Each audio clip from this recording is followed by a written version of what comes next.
Hello. Hello, good morning, everybody.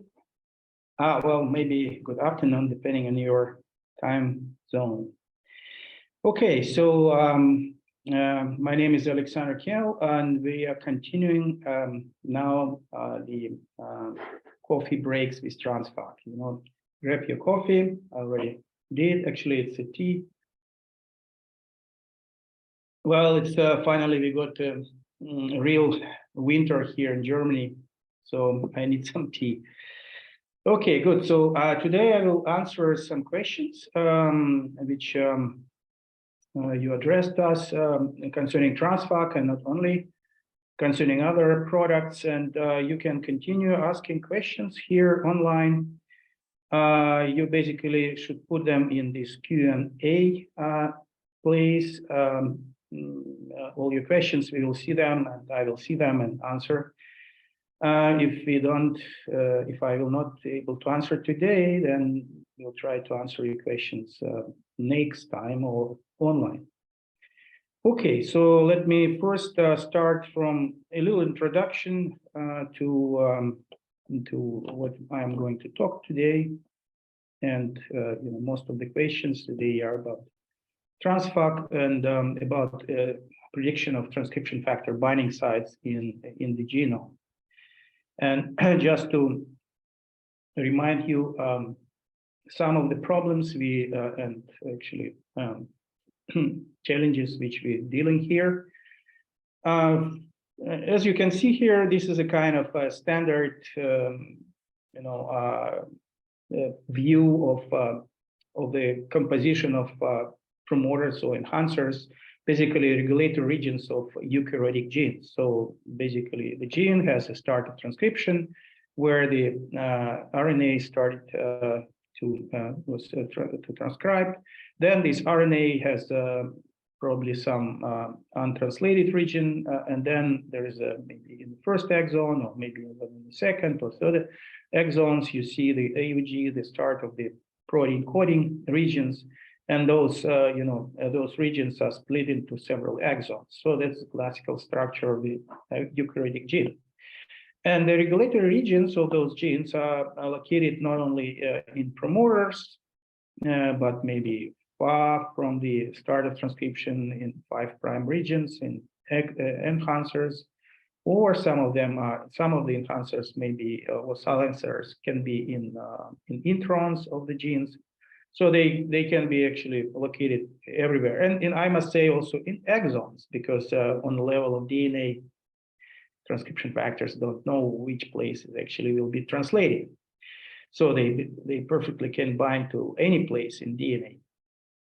And actually our standard classical view is that, there are some places in DNA, so-called transcription factor binding sites, and they are occupied by transcription factors. So there is a cis elements and trans factors. The factors bind to these sites, and there is a sort of composition of them, certain structure, which drive the transcription. Well, when we look at the particular one transcription factor, and I was talking last time about that, and you probably know about that. Well, so let me check what is in chat today. Okay, so right, there's a question about that. Your questions, please put in Q&A section. Don't be shy, just put everything you want. So the transcription factor binding sites can be predicted in DNA, in regulatory regions of the genes, using various methods. And one of the methods which we have in our TRANSFAC database is based on so-called positional weight matrices. And these positional weight matrices, they look like this. So this one entry in TRANSFAC, which is for the matrix called E2F underscore Q6. Sorry, so that's for the positional weight matrices for several E2F factors. As you can see here, it includes binding sites. Well, it includes when we constructed this matrix, and the Q6 means we actually constructed it by ourselves. We collected sites, binding sites, experimentally proven binding sites for different E2F factors, E2F1, E2F3, 5, and even from different species, from mouse, human, well, in this, from monkey, which means this property of binding of these factors is pretty similar. And then we built this positional weight matrix. And we'll talk about this heterogeneity of the factors later in my discussion. And because I'm going to answer today, first question, which is proposed today, was about tissue-specific transcription factors and how can we predict binding sites for them. And that's kind of answering your questions, and let me be a bit more specific in that. So actually, when we have a factor and when we have the positional weight matrix, then to predict the binding sites, we have to apply it, and I showed last time the algorithm how we apply this matrix to search for new binding sites. And we basically scan this matrix across the sequence, and in each position we calculate a score. And that score is, from 0 to 1. 1 is a maximum, and 0 is a minimum. And somewhere we have to put a cutoff, which means if the score of the binding sites, a site where we are searching now, is above, for instance, 4.9. Then we claim that this site, this place can be a binding site for E2F, or 4.8, or maybe 0.75. We don't know. So the question how to put these cutoffs. Basically on this graph, you see sort of experimental validation of different cutoffs. And just to explain you what you see here. So on the left axis, you see basically false positives, and on the right axis you see false negatives. And false positives means basically, imagine if you have like 100 known binding sites for E2F transcription factors, which are proven experimentally known, and there is nothing else in the genome, just these 100 sites. So if your method is good, then you will predict all 100 of them, and you will not predict anything else. So basically, if your method predicts something else, which means it predicts some binding site in this place, which is not really binding site, then it makes a false prediction. So which means if you have a cutoff very low, so you allow a lot of binding sites to be predicted, then basically most of your predictions will be false. They are false positives. So you predicted them, but they're not really binding sites. So and if your cutoff is very high, so you say I only go with very high sites which have a cutoff 1.0, then well, in various cases it's different, but in this case it's a matrix for E2F. It appeared that if you put a very high cutoff, you basically miss all true sites.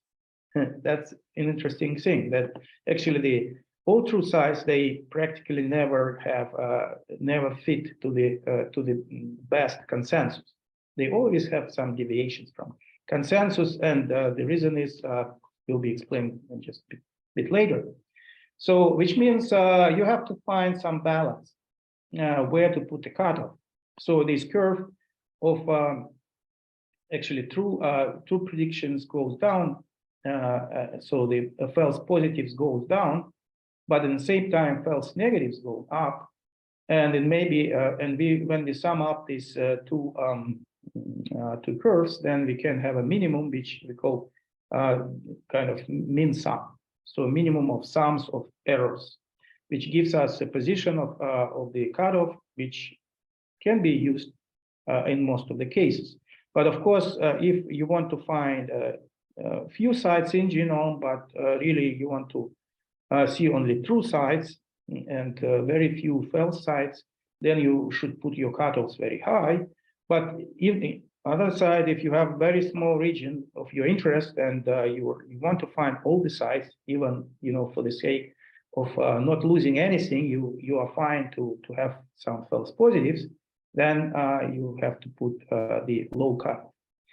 And anyway, this decision about the cutoff has to be either by yourself, or we have a special tools. Actually, our match tool, which you may know, and was reading about it, is able to actually find the optimum cutoff for each of the positional weight matrix, depending on the set of sequences you're putting in. Okay, so let me see if we have questions concerning this particular topic. Yeah, there is one big question which I will keep for later. And here, in calculating false positive and false negative, you need to know the true binding sites. How are you determined? Yeah, that's a very good question. Basically, how do we determine that these are all true binding sites, and nothing else is true binding sites? We're never sure, and that's a very important question. In fact, of course, to a certain extent, with doing all kind of experiments, we can collect those binding sites in genomes, which are already experimentally proven by different types of experiments. We can be more strict, for instance, to have binding sites which are confirmed not only by binding of factors, but we know that this factor is also regulating the gene. And so it's not simply binding, but it's regulating. And there are a number of experiments by removing these sites, and then you destroy regulation. So you really confirm that these binding sites is true. Or maybe you are a bit more loose in your evidence, and you are doing just ChIP-seq experiment, which is confirming the binding, but it's not confirming the function of that binding. And also, binding itself is not always clear when you do ChIP-seq, because it all depends on experimental conditions. So you're never sure that you grab all true binding sites, and just a bit, in advance, saying that in fact practically any region in genome can be a binding site for any factor. Well, just depending on the condition, how they should be bound. And then your question is absolutely relevant. How we are sure that we found all binding sites? We're never sure. But still, we have this scale of the cutoffs, and we simply know that if your cutoff is high, we lose more, but we are more specific. If your cutoff is low, then you don't lose anything, but you lose specificity, and then let your algorithm to find the optimal cutoff. Okay, so but just going on with this particular question, actually, I just want to show you this very interesting example. So this is the same place in promoter. It's a promoter of human TNF-alpha gene. Here you have start of transcription of that promoter, so it's the same promoter, the same region in that promoter from -100 to -74, and this region is bound by different factors and factor combinations in different cell types, which telling you that the same site can be a site for different factors. So there's this first picture, when you have very regulated, regular positions of your binding sites for particular factors, is not really true. Your binding sites can overlap and can heavily be overlapping. So actually, you see completely different factors like NF-AT, NF-kappa B, CBP binding to the same place. So, and that's actually why the binding is not so strict. In nature is made it in such a way that this binding is pretty loose, and it's allowing the different factors to bind to the same place. So that we have to take into account, especially to know that in all other cells, the same region is occupied by another factor, a repressor, which is binding again to the same place. So the same place is actually can be occupied by many different factors. But coming back to this question about tissue specificity, how do we know in which tissue which transcription factors are regulating my genes, and how can we actually find tissue specific binding? Yeah, when we look at the TRANSFAC, and in TRANSFAC we not only collecting binding sites, not only collecting binding motifs like positional weight matrices, but we also collecting, and that was the first thing we started to do many years ago, 30 years actually. You see, TRANSFAC is more than 30 years. You see it on my cap. And so we start collecting through experimentally proven binding sites. And in addition to the binding site, just saying it's a binding place for a given transcription factor, we also were writing in the TRANSFAC database what is specificity of regulation when this factor is binding. How does it regulate the gene? And we can basically we can split the type of regulation in 4 different categories, although it's very artificial, but still we can do that. So on one side, we see that regulation can be a tissue specific or organ specific or cell type specific, answering question where, in which place. Then the transcription, regulation of transcription can be stage of development specific. So this gene is regulated in early stage, in embryo, it's switching on, but in all the other stages of development, it must be switched off in that particular tissue, for instance. There are also expression which is regulated in cell cycle specific manner in S phase and G1 phase and so on. So that's another kind of coordinate of regulation. And the final coordinate is extracellular signal. So gene can be switched on or off upon a certain signal. And then we know that this particular binding of that p53 is responsible for regulation of that gene to the maximum level in G phase, independently of an organ stage of development. Perhaps we don't know, but in that experimental paper, we are taking this fact. There was only that particular angle for this binding considered. So NF-κPP binding to that region is responsible for induction upon TNF alpha stimulation. And it's in fact, as you can see, a little bit, it's a next type. It's not overlapping, but it's just a next type. And so we can put this annotation to all binding sites. And finally, but still we don't know how this is regulated.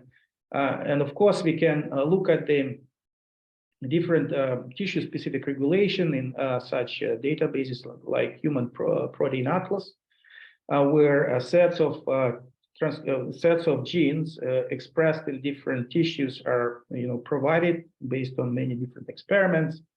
And among those genes and among those proteins, we also can see transcription factors. So we see which factor is expressed in which tissue. And then if a particular, so in fact, we have to consider a certain huge space of events.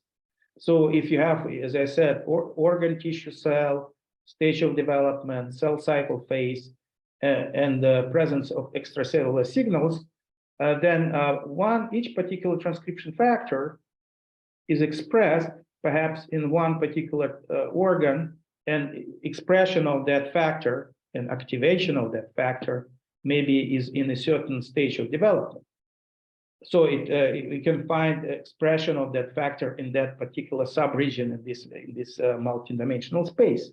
But another factor, which is binding nearby, has another space. And then basically when your promoter contain those set of factors and they start the binding sites for those factors, and these factors are binding in a particular situation together, then they provide expression of that gene in that specific condition, in organ, in particular tissue, in particular stage of development, under certain signaling. So just, we have to talk here not about each factor. So it's often people saying that, okay, give me a list of genes which are regulated by NF-kappa B. And I always is very, very puzzled with this question, because in which tissue, under which development stage, under which conditions, NF-kappa B and in combination with which factors. So by itself, one factor cannot provide such a specific regulation. It only combination of factors can provide a specific regulation of particular gene. So, and we see that to provide that specific regulation for a particular gene, there are combinations of those factors. They are bound together in so-called enhantiosome, and then they switch on the gene in that particular situation. So just give you one example of two factors. So in this mouse interleukin-2 gene promoter, in that place, there are two sites, one site for NF-AT and another for AP1. And AP1 is a transcription factor which is getting activated in various conditions upon stress, any kind of stress, many different types of stress, and these AP1 factors get activated. But this gene has to be switched on upon stress, but in particular cell type, in T cells. And actually in T cells, there is another factor, NF-AT, which is very specifically expressed in different types of T cells. And then in this particular gene, having these two sites together, which are bound together and start interacting to each other, it provides this very specific condition for switching on this gene, like in T cells upon stress. Okay, so that's about the tissue-specific, or like tissue-specific theory, how these genes are regulated in tissue-specific or condition-specific manner. I want to just stop here with the lecture, but go more online. And let me also go to your questions. Yes.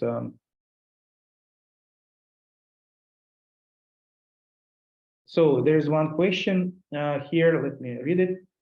I have some question about my data derived from the TRANSFAC 2012 professional matrices. First, some of the genes of interest have binding sites for IRF without further specification of the subtypes. Start again without further specification of the subtype. Can you explain what this means? That's exactly what I wanted to explain to you today. And second question, some other genes have binding sites for STAT1, STAT1. Does this mean STAT1 dimer, also known as the Gas element? All right, to the second question, I can, with a high probability answer, yes. So, STAT1 matrix, positional weight matrix, is really built on the basis of dimers of STAT1. And if in your promoter you were analyzing, you found very good, binding site for this positional weight matrix, yeah, with a good probability, you can say that's a dimer binding, and well, that's a Gas element. And concerning your first question, let me again reminding you what the question is about.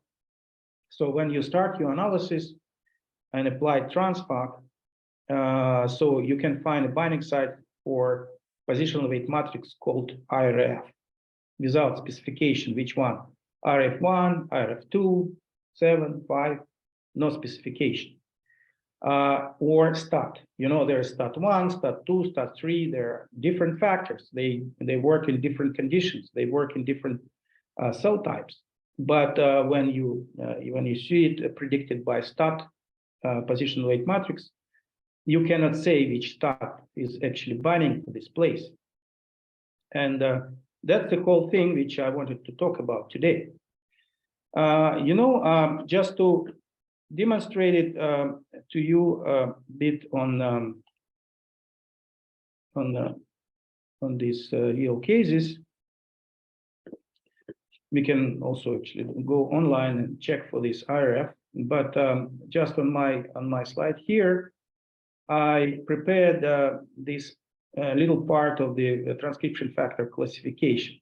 You know, in our website, you can find this classification, which was built by Professor Wingender, and we are constantly improving it. But basically, all transcription factor genes, and not only genes, but transcription factor proteins and their you know, acting factors, they are classified according to basically DNA binding domain. So there are superclasses which correspond to the different type of domains, like basic domain or other big classes which are presented here. You know, like superclass, like sync coordinating class, which is smaller, subtype, family, subfamily. So it's a classification of transcription factors. And then at the very end, when you see, let me actually put this bigger. When you see a subfamily, let's say ATF2-like factors, there are in fact a number of different factors which belong to this subfamily, and which are actually further specified in subfamily, like ATF2, ATF7, CREB5, completely different name, but it's the same subfamily from the point of view of DNA binding domain, which means the binding site for these factors is practically the same. Well, it may be completely the same. So we see a certain difference here due to experimental facts. So when we collected these sites and built the matrix, so we can have a bit of difference. But if you compare those positional weight matrices, they are practically the same. And that's clear that as you know, transcription factors, they are multifunctional. So they have a DNA binding domain, and they have you know, many other domains which are involved in function of that factor.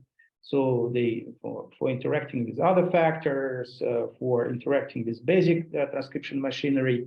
So there are other domains, and two different proteins, two different transcription factors may have different activation domains, but the same DNA binding domain, and then they belong to the same to the same subfamily. And then for this subfamily, we may have one positional weight matrix, which actually describe binding sites for all transcription factors which belong to that subfamily. So on the level of DNA binding of one factor, this approach cannot differentiate. So it cannot actually say which factor was binding there, ATF2 or ATF7, since the motifs is the same. So we have to have a different way of approaching this problem to find out which actually factor was acting in that specific conditions. And then toward that, I want to go online to show you how to approach this problem. Let me show to you how to start predicting your binding sites in your regions of genes. Sorry. So here at our website, you go login, and here you log in a database in TRANSFAC. So we don't have, we have TRANSFAC, but we have also other databases. Maybe sometime in future, I will talk about those databases as well. But today is my main focus on TRANSFAC. So we log into the database TRANSFAC with Proteome. And here there is a tool called MatchSuite, which is a tool to predict binding sites enriched in your set of genes or in your single gene. So let's go to this program. So this program is our recent development. We have built it on the basis of a platform. We have a GeneXplain platform behind the scene. It's very big platform of analyzing data, different types of omics data, and it has many methods and workflows implemented in that tool, in that platform.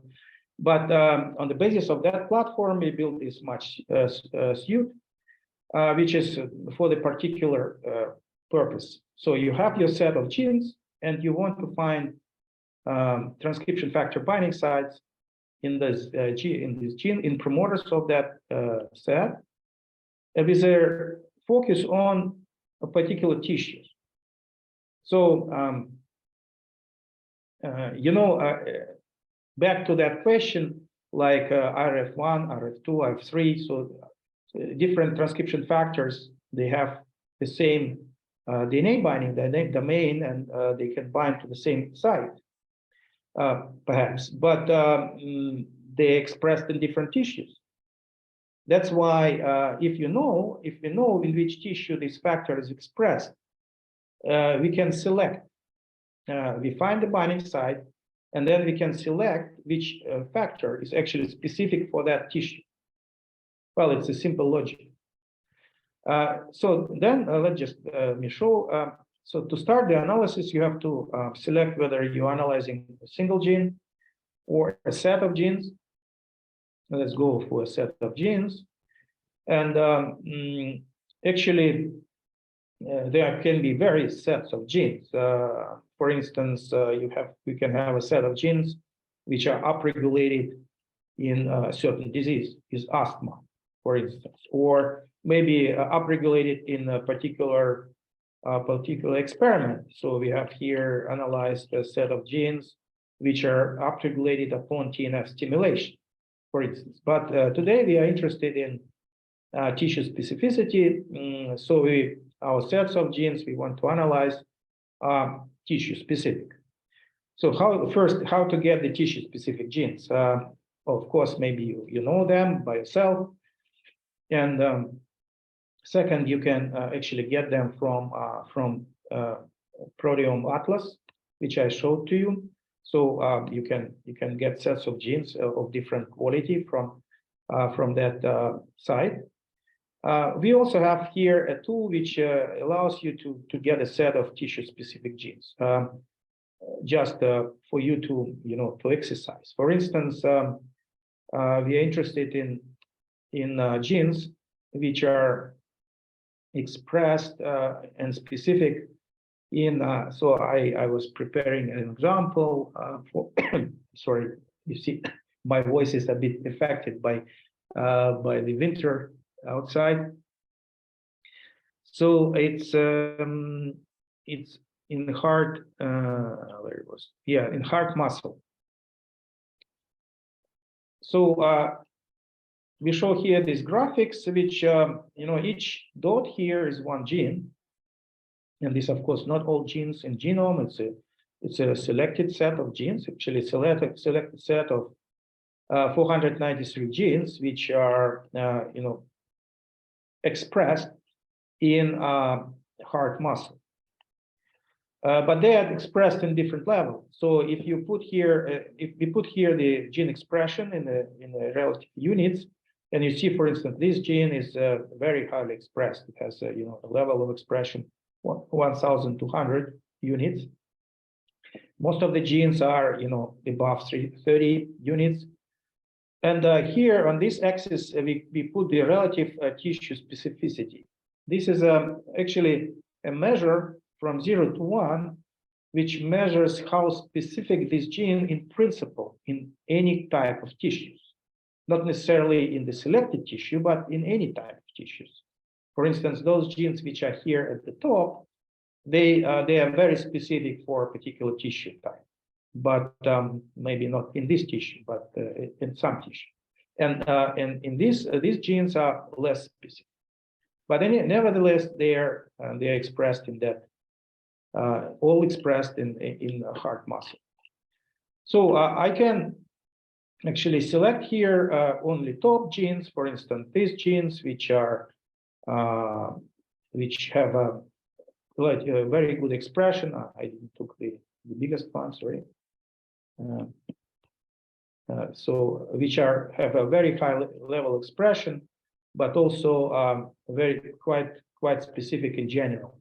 So like these 62 genes, and then we proceed with this set of genes. You see, this is a set of genes of which we are interested, and then we save this set of genes for further analysis, and we proceed with this set of genes. So we want to analyze their promoters.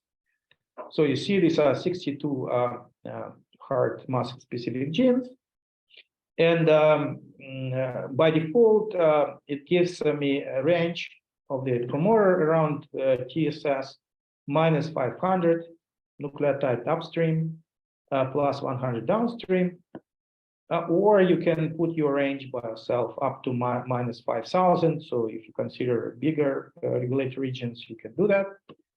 And then actually, you can first you can do it, or you can proceed further.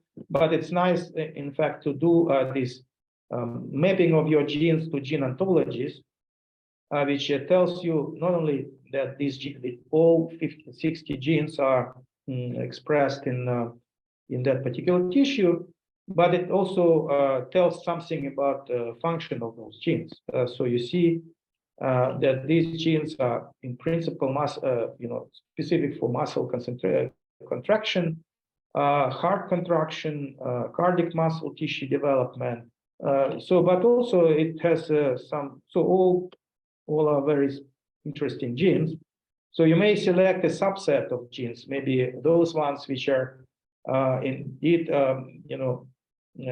very specific for cardiac muscle tissue development. So you selected these 25 genes by clicking on that region, and then you can proceed with these 25 genes for further analysis.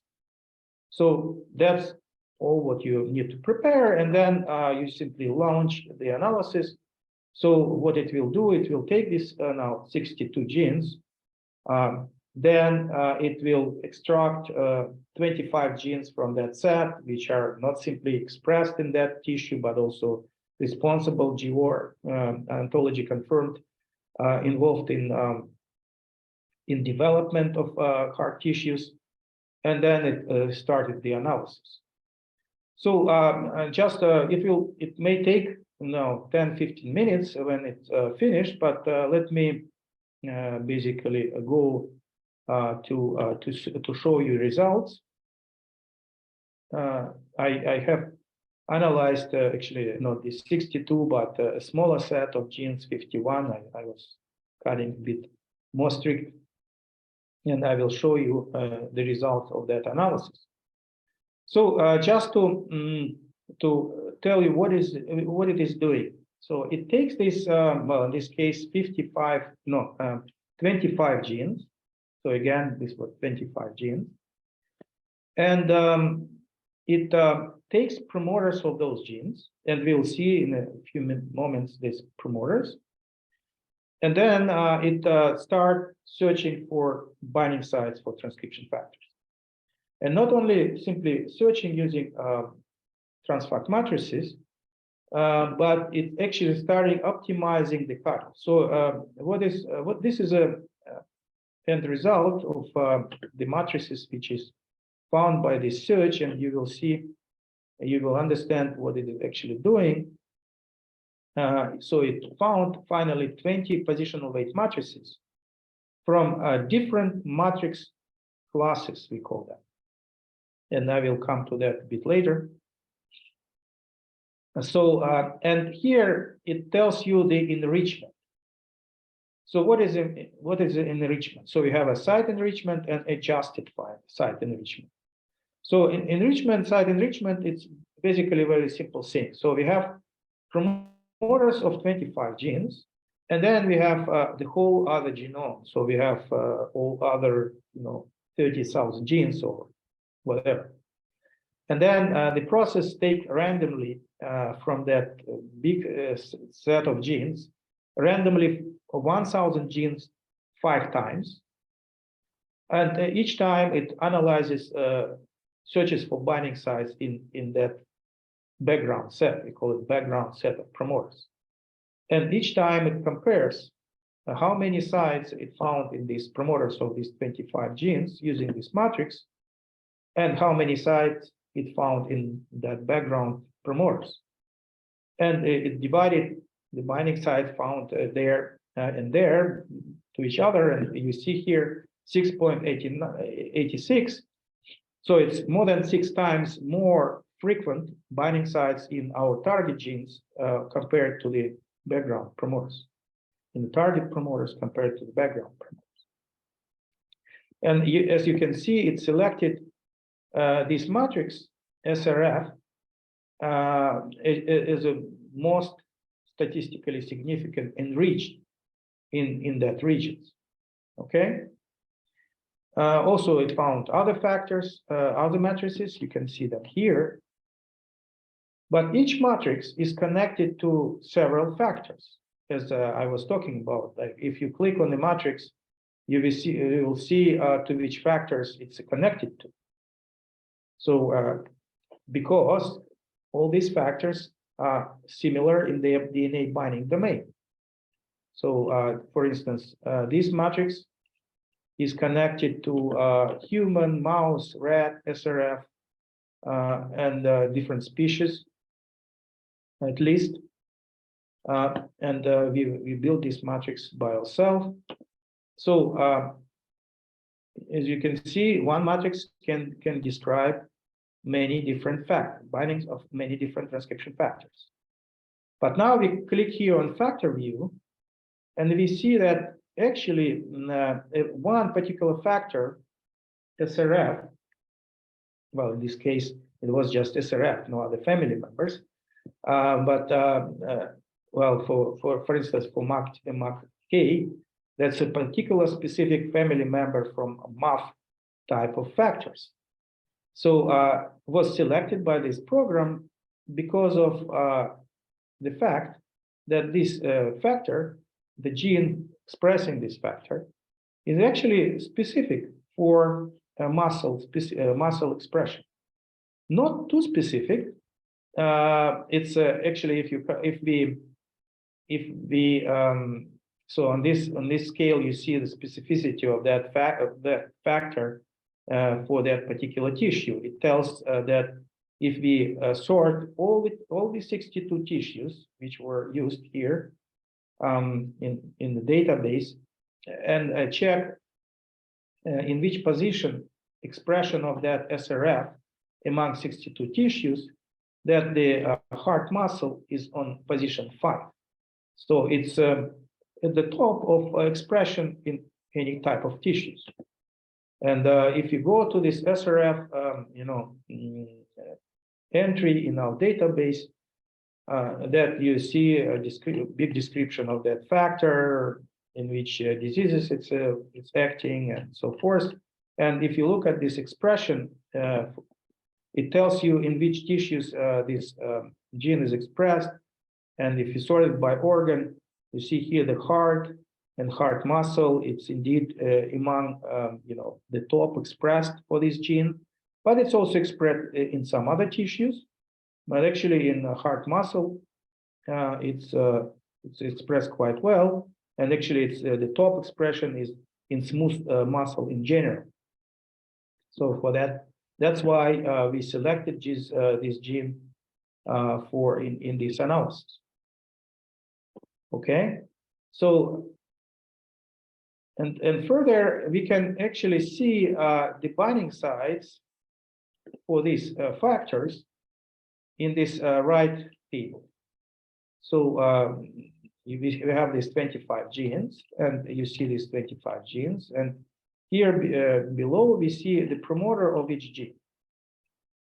So for instance, we click here on this ANCRD1 gene, and this is the first exon of that gene, and the gene actually goes from right to left, so on the minus strand.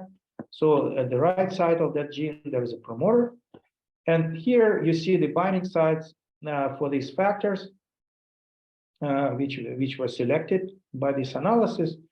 And if you click on each of that factor, for instance, we were talking about SRF. I'm checking if you have SRF sites in this particular promoter. So actually none, but we see other factors like MAF, which is also tissue specific. It's expressed in it plays a lot big role is in muscle expression. And when you click on the site, you see all the details about the site. So what is the score of this binding, and what is a consensus, what is a position weight matrix. You can click and see it. So it tells you a lot of information about what binding sites are found. Okay, so now you understand why there's no specification about STAT1 or STAT2 or STAT3 or IRF1 or IRF2 because the one site alone cannot tell you which particular factor is actually regulating that gene.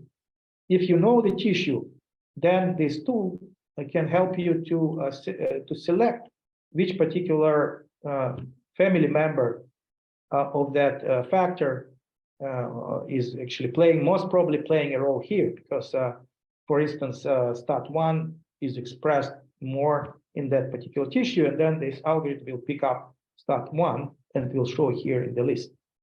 But that's only half of the story. The second actually half is the composition of sites. And the composition, in fact, gives you more information about which particular factor is involved in that regulation. Because on the level of DNA binding, they are all the same, but on the level of interaction with other factors, they might be different. And for that, we have here in this algorithm, among the individual site enrichment, it runs also a composition of sites, and it found this composition very specific for muscle expression and muscle specific promoters, actually heart muscle specific promoters. So what you see here is two histograms. The score is how many of these binding sites of that combination of factors can be found in one particular promoter. And then you see that in red bars shows the promoters of heart muscle specific genes, and the blue bars shows promoters of the background genes.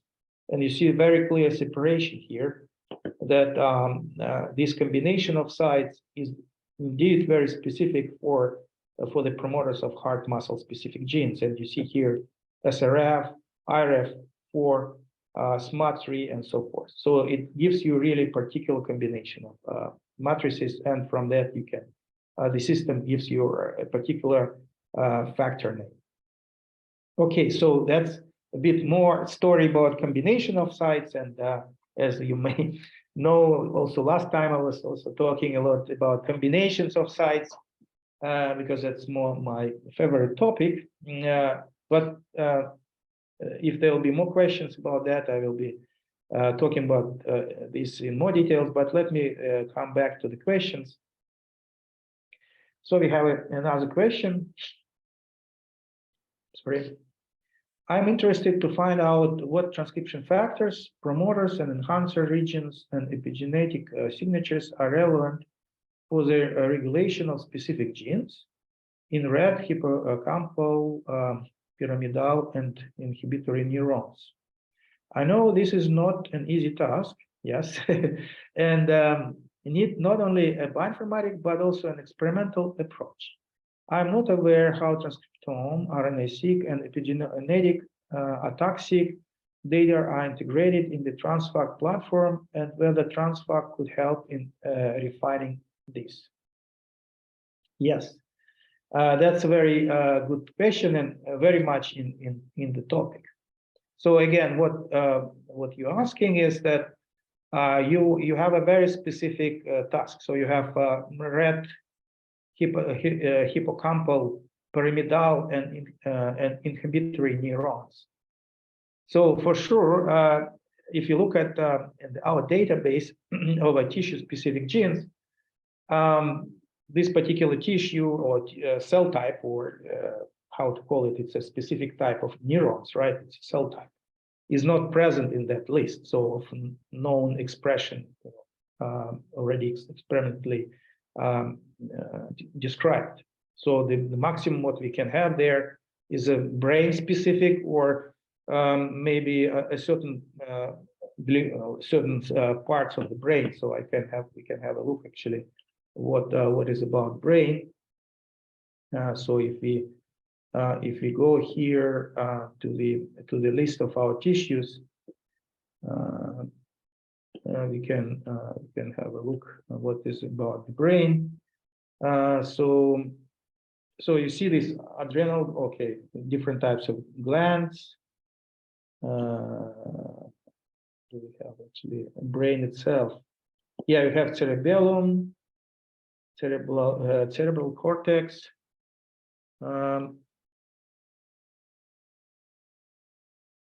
Yeah, hippocampal formation. Yeah, it's maybe somewhat hippocampal, pyramidal, but in your case, you need a particular subtype, a particular neurons, which is not here. So here just formation, the whole formation, which may already help. But what I can tell you that if you have your data in that particular type, for instance, you mentioned you have RNA-seq, so you basically did your experiment and you get the RNA-seq data from that particular subtype of cells, and you have, what is most important, you have ATAC-seq data. So ATAC-seq data actually shows you the regions where which are opened, is an open chromatin for the gene regulation in that particular set type. And in TRANSFAC, we have our main platform, which can help to analyze this data. So let me go to that question now. So you see, we were talking about MatchSuite, and MatchSuite is, as I said, it's a very clear and streamlined pipeline. It just doing what it's doing. But this platform provides individual tools, and you can really steer by yourself what exactly you want to do.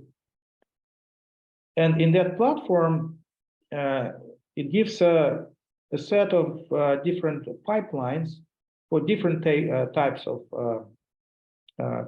data.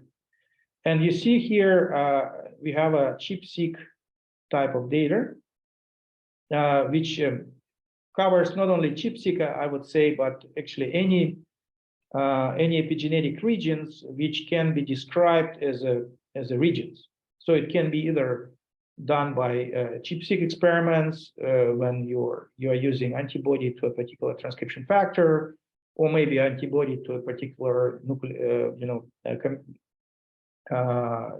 formation of nucleosomes, or modifications of nucleosomes, histones. But if you did ATAC-seq, it's pretty fine. So actually, also you have regions which are described in your BED file, perhaps. So just to give you a bit introduction. So what type of data you can import here? You can import here actually all type of data.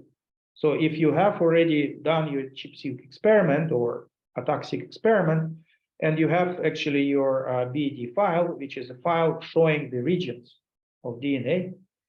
Then you can load this file. If you don't have this file, but you have just FASTQ files, which you get from the machine, you can also zip them together and load here, and then our algorithms of peak calling, like these are standard algorithms of Max or Sizer or other types, they can help you to map those RNAs, the FASTQ files from ATAC-seq experiment and find those peaks. Actually define the regions where which are open chromatin regions acting in your promoters. And then you can analyze those peaks using TRANSFAC. So you see, you can actually search for sites in those intervals, in the peaks from ATAC-seq. But before doing that, you mentioned you have RNAseq, right? So actually, what you can do here, first you load your data, you find your peaks, and then you can overlap those peaks with promoters of upregulated genes coming from RNAseq experiment. So really to specify those peaks, not only anywhere in genome, but actually in promoter regions of the upregulated genes. And then your TRANSFAC analysis, so binding research for enrichment of binding sites for transcription factors, will be really specifically done in that particular subregions. So I can show you one example of such results. Let me see if I have it here. All right. Well, it's not ATAC-seq, but it's let me see.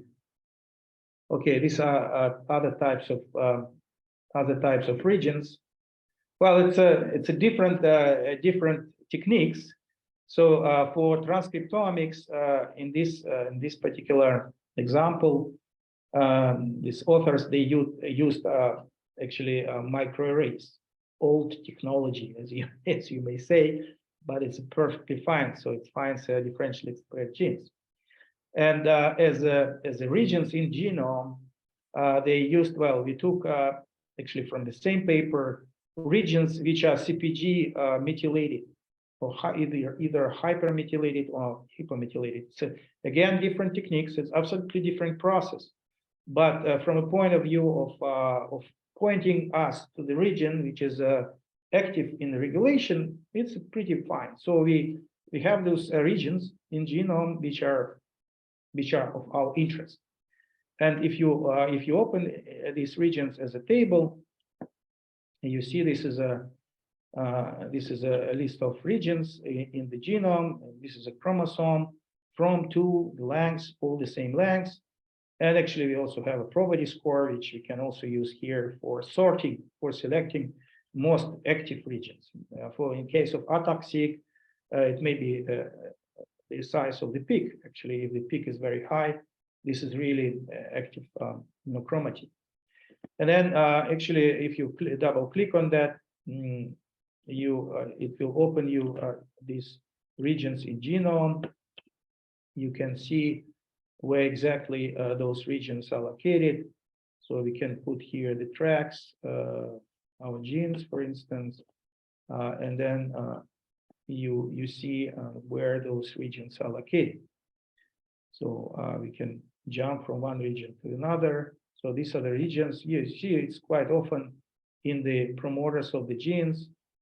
And also you will see your ATAC-seq regions. So that's the regions which we analyzed. And then in this particular example, the analysis was done with a quite complex workflow, which is called genome enhancer. Maybe next time I will tell about this genome enhancer more in details. But just to show you that the final results. So, as you remember, we took here the differentially expressed genes coming from transcriptomics. And these regulatory regions shows the promoters of those genes which are upregulated. So this promoter actually of the gene, you see it. In fact, there's even the bidirectional promoter, and it's actually a very interesting case. You see this this is a promoter of that alone non-coding RNA on one side, and it's actually tissue-specific promoter of that gene, perhaps, or maybe enhancer. And in the same place, you see this active region, active chromatin region. Well, in this case, it's a CpG hypermethylated region, but in your case, it would be ATAC-seq region. So you see that region overlap is your promoter. And then what the TRANSFAC analysis did, it took those regions and it analyzes the binding sites for transcription factors. And let me see if I can find those sites. Let me see. Right, so somewhere here. All right, so you see it found in that region these binding sites. Well, you see this in this case the region of methylation is pretty small, so ATAC-seq regions are much bigger. But we were looking here in the promoters, which covers intersect with that methylation regions, and then you can see these enriched binding sites, and not only enriched but also found to be working in combination. So and that particular combination was found here, and you may also see it here. All right, so we see also each of that gene in such a tabular form, and we can see here in that particular combination of factors. And well, in this case, the discrimination is not so good as we showed in our example, but still it's very significant. And it found these combinations of motifs in that regions of active regions of genome, again, which are overlapping with the regulatory regions, non-regulatory regions for upregulated genes, either promoters or the enhancers. So that's how this combination of different omics can be used here in TRANSFAC. And well, in this case, we are using the platform and a special pipeline of platform, which is called Genome Enhancer. And just one little thing which I want to show you, that actually Genome Enhancer not only provides this all nice picture, but it generates actually very nice report, which may be good for your publication. It even creates this report in the form of publication, so it tells what type of data we took, like transcriptomics and proteomics, and it shows all details. It's all done automatically, mapped to pathways and blah blah blah. And actually, what we were talking about, it shows these combinations of sites and in which genes they are found, and much more. So that can be done. So you have simply your transcriptomic data in whatever form you have, epigenomic data in whatever form you have, and then actually you go to Genome Enhancer and you basically drag and drop this into a box here, drop files here, just drop them here, and then you press next steps, 3 steps, and then it will do what I'm described automatically. Find upregulated genes, intersect it with your ATAC-seq regions, and start a TRANSFAC analysis, and do much more. So we will talk about that maybe later. Okay. Good. So that's so far. I don't see any further questions. You see also here, we also provide you some links to material, to Genome Enhancer package, and so on. Yeah, there is one more question. Very good, thank you. Okay, thanks. Many different and interesting tools to take into account. I was thinking in registering for 1 week full access, but before that I should get some. Yeah, sure. Yeah, just let us know. Everything is possible. Just send us email and we'll contact you and find out what is the best solution for you. And of course, the training is possible. Basically, we do often training. As you see, the tools, although we do it, we try to do it quite user-friendly, but still, topic itself is very complicated. So we have to often describe where you can find the tools and how to combine them together. So indeed, it needs some training before you can start really analyze it. Okay, good. Another question. Okay, thank you. Okay, good. So I see there is still some interest. So you are staying in. My plan was just for 1 hour, and also you see my voice is now getting a bit tired. But if you have anything else, just ask question. I still have power to answer. I'll be waiting for another couple of minutes and drink some tea.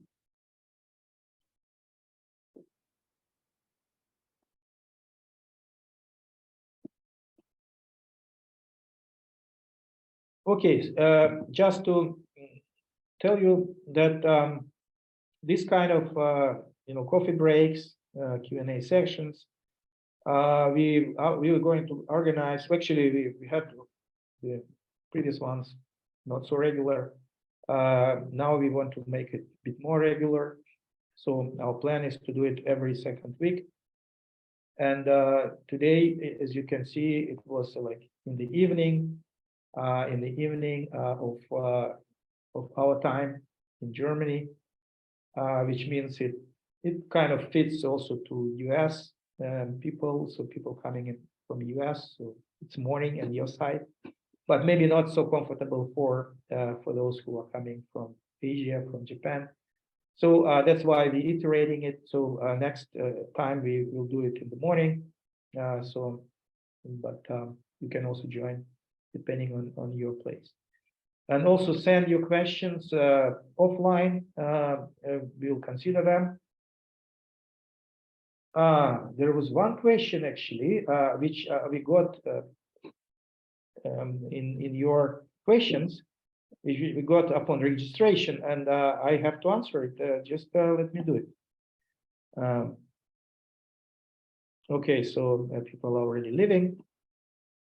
Okay, I will keep this question for the next time. It's very interesting question.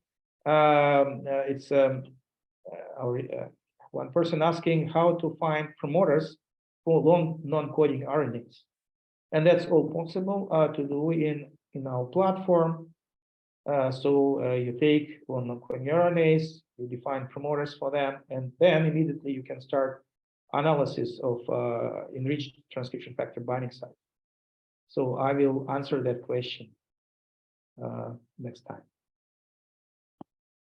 Okay, thank you very much for your attention, and I hope to see you next time. There'll be more topics to discuss. Okay, goodbye.